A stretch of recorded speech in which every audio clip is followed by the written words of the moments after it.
பல வருஷமா தமிழ் சினிமால போராடி ஒரு தரமான படத்துல ஹிட் கொடுத்து சூப்பரான கம்பேக் கொடுத்திருக்க 3 ஆக்டர்ஸ் இந்த வீடியோல பார்த்தலாம். வீடியோக்குள்ள போறதுக்கு முன்னாடி சேனலை சப்ஸ்கிரைப் பண்ணிக்கோங்க. ஃபர்ஸ்ட் ஆக்டரா சசிகுமார். இவரு சோலோ ஹீரோவா நடிச்ச படங்கள்ல 2012ல வந்த சுந்தரபாண்டியன் மட்டும்தான் நல்லா போச்சு.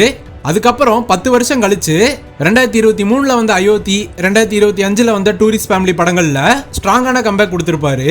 ரெண்டாவது ஆக்டரா விக்ரம் பிரபு. இவரு 2012ல கும்கிங்கிற படத்துல என்ட்ரி ஆயிருப்பாரு. மொத படமே ஹிட்டா அமைஞ்சாலும் அடுத்தடுத்து எந்த படங்களும் சரியா போல. 2022ல ஓடிடில ரிலீஸ் ஆன டானாகாரன் படத்துல இவரோட பெர்ஃபார்மன்ஸ் நல்லா பேசப்பட்டுச்சு. அதுக்கப்புறம் 2025ல வந்த சிறை படம் ஒரு சூப்பரான கம்பேக் படமா அமைஞ்சிருக்கு. மூணாவது ஆக்டரா ஜீவா. இவருமே 2000ல இருந்தே சினிமால மேல வரதுக்கு போராடிட்டு இருக்க ஒரு ஆக்டர் தான். இப்போ இந்த 2026ல ரிலீஸ் ஆன ட்ரிபிள் டி படம் ஒரு ஸ்ட்ராங்கான கம்பேக் படமா நம்ம ஜீவாக்கு அமைஞ்சிருக்கு.